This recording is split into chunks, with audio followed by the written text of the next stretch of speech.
Ano ka ba, Cha? Hindi ka man na nagparamdam para kang ikantong biglang sulumpot sa likod. Bakit? Excited ka, no?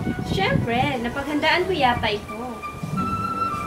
Mas mabuti pa, ate. Doon na lang tayo sa labas mag-antay. Sige, mas mabuti pa nga. Tara na, ate. Ano naman? Baka paparating na sila, ate.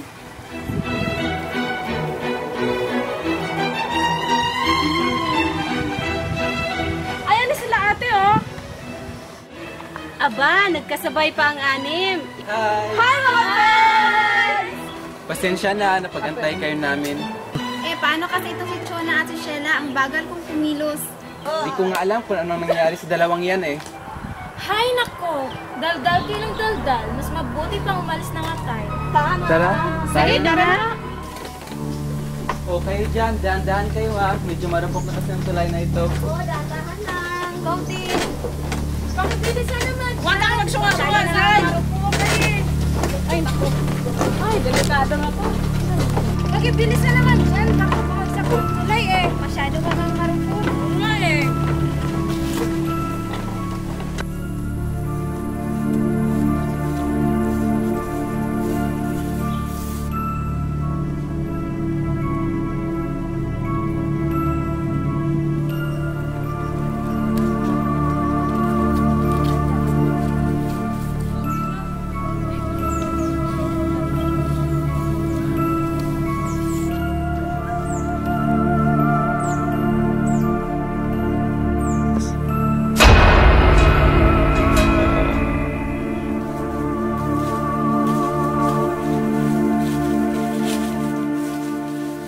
Wait, nandito na ba tayo?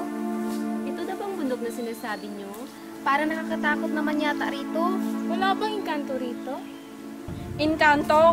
Wala. Sabi-sabi lang yon.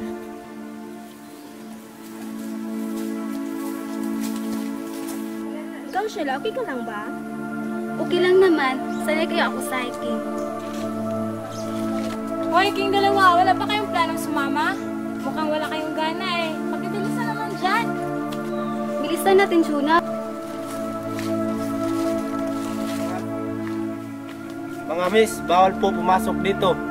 Bakit po? Delikado ang lugar na ito.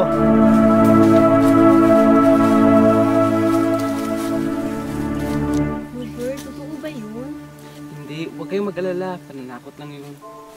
Guys, tara na. Magpatuloy tayo sa paglalakad. Okay.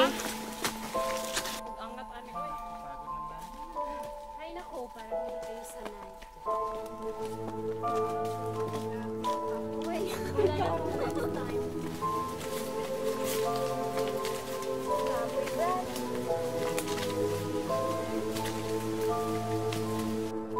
Ano, malayo pa ba? Malapit na. Bilisan nyo dyan.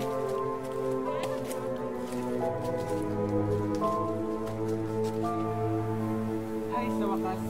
Nakarating na rin tayo.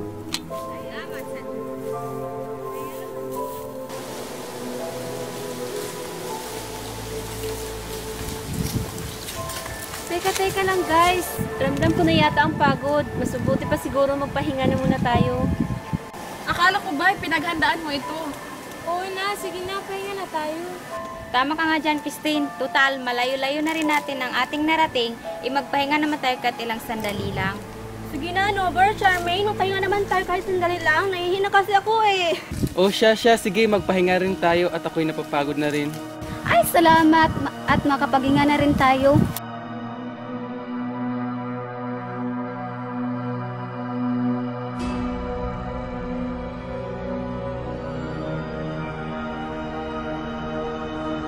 Sheila, samahan mo naman ako. Oh. Nahihina kasi ako eh.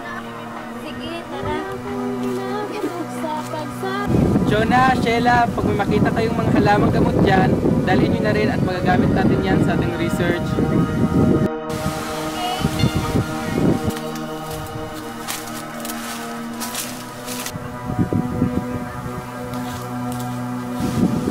Parang nakatakot naman yata rito. Hoy, Ime, huwag kang lalayo ha at baka maligaw ka. Baka may prutas dun, malapitan nga.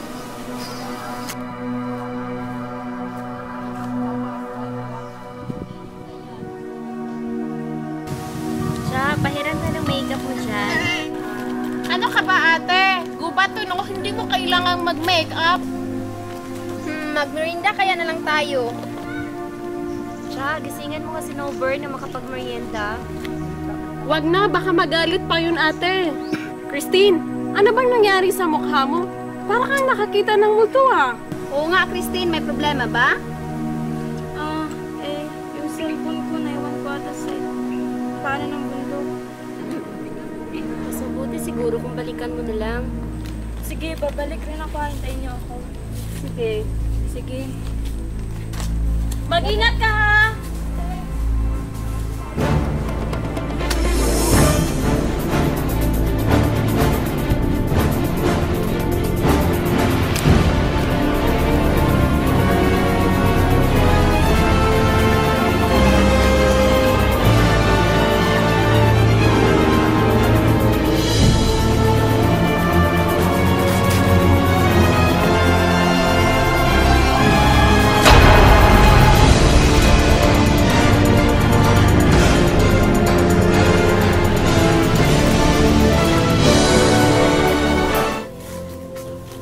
Ay, salamat.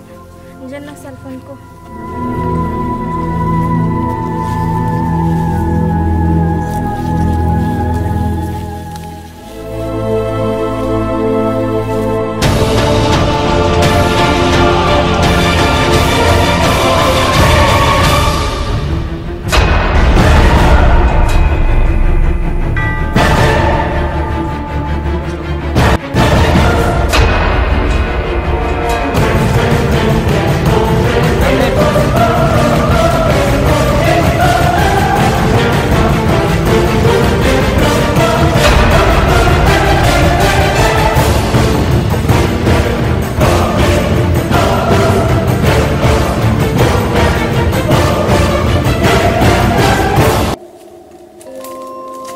Ika lang, Chuna. Para naligaw na tayo.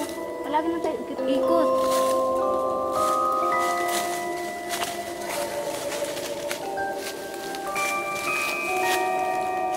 Mga bata, mukhang naliligaw na kayo ah. Oo nga. Pwede niyo ba kami tanungan? Hali kayo. Nandito ang daan.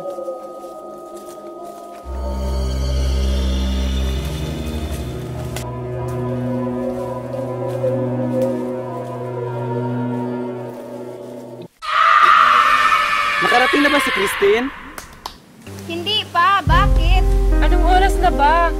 Guys, napanaginipan ko si Christine. Na ano? Napanaginipan ko si Christine. May nangyaring masama raw sa kanya. Hindi ko alam. Pero malakas ang kutob ko na totoong nangyari sa kanya.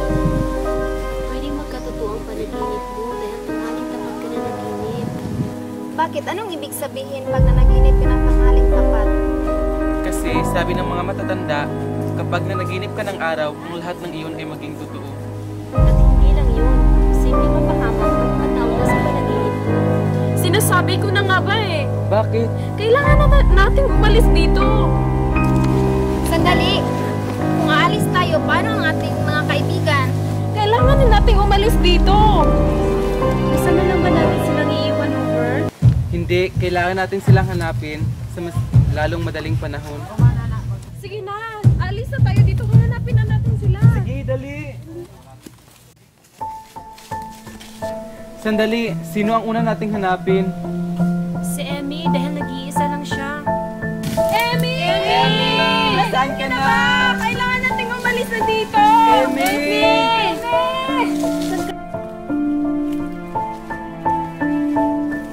Ay, salamat. Nandito na tayo sa tamang daan.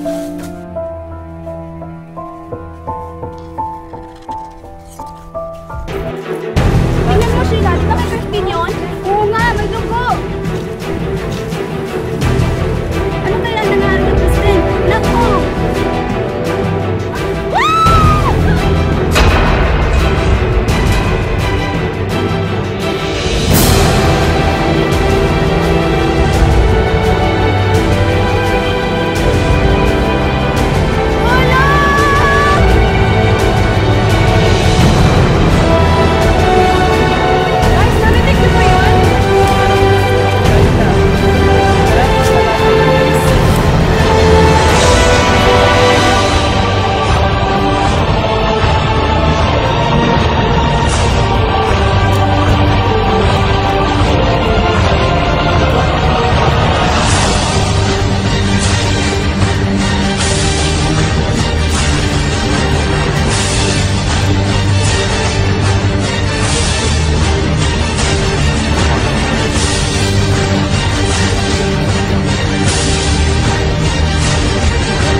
Pag-isipan mo mabuti ang sinabi ko sa'yo.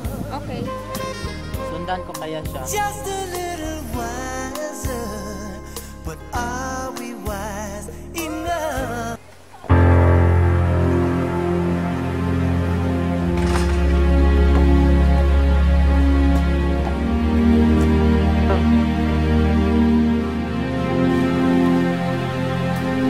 Nagsisisi ako sa ginawa ko kay Amy, kaya tinulungan ko ang kanyang mga kaibigan. Chula! Ano ba nangyari sa Paminatay ng hayop na to ang dalawa niyong kasama.